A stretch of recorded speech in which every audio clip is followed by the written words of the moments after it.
যে স্বাধীনতার পরে গত 2টা মাস ছিল গোল্ডেন পিরিয়ড। আমাদের লিডাররা আমাদেরকে সামনে রেখে তারা বারিধারায় প্লট নিয়েছেন, পূর্বাচলে প্লট নিয়েছেন, উত্তরায় প্লট নিয়েছেন, তারা সোল্ড আউট হয়ে গেছেন।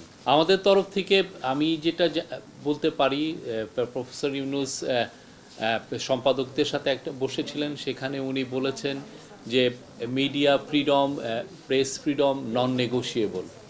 এটা আমরা এই জায়গায় কোনো ধরনের কোনো হস্তক্ষেপ হবে না। এটা আমরা আপনারা দেখেছেন গত এই প্রায় 2 মাস হলো এই সরকার ক্ষমতায় এসছে। আমার মনে হয় না যে কোনো রকমের কোনো হস্তক্ষেপ করা হয়েছে। কেউ বলতে পারবে না যে এই মিডিয়া, মানে আমি মনে করি যে স্বাধীনতার পরে গত 2টা মাস ছিল গোল্ডেন পিরিয়ড। কিন্তু কথা হচ্ছে যে এটাকে তো আমাদের ধরে রাখতে হবে।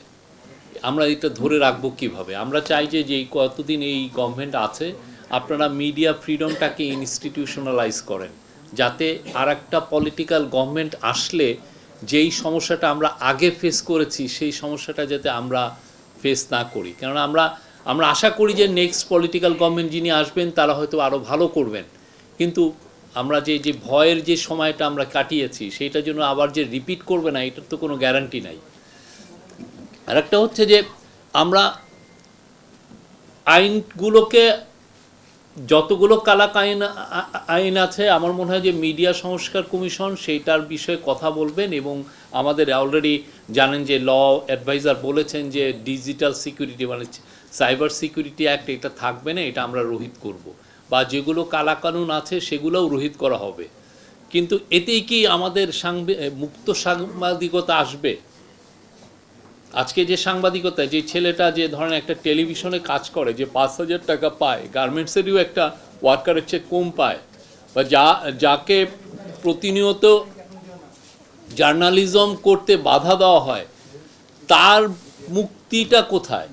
তাকে আমি কিভাবে, সে যাতে একটা মুক্ত পরিবেশে ভালো জার্নালিজম করতে পারে প্রাইডের সাথে, তা আমি এটা কিভাবে এনশিওর করব? এটা তো মূল বিষয়। তো এই জায়গাটা আমার মনে হয় যে এটার জন্য সবচেয়ে বড় যে জিনিস সেটা হচ্ছে যে আমাদের অ্যাক্টিভিজমটা বাড়াতে হবে।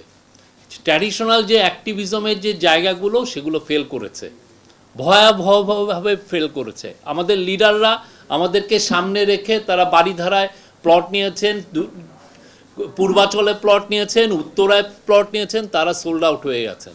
তারা তাদের স্বার্থকে করার জন্য তারা আন্ডারগ্রাউন্ড পত্রিকা নিয়েছেন, আন্ডারগ্রাউন্ড পত্রিকা নিয়ে তারাই আবার সাংবাদিককে শোষণ করেছেন।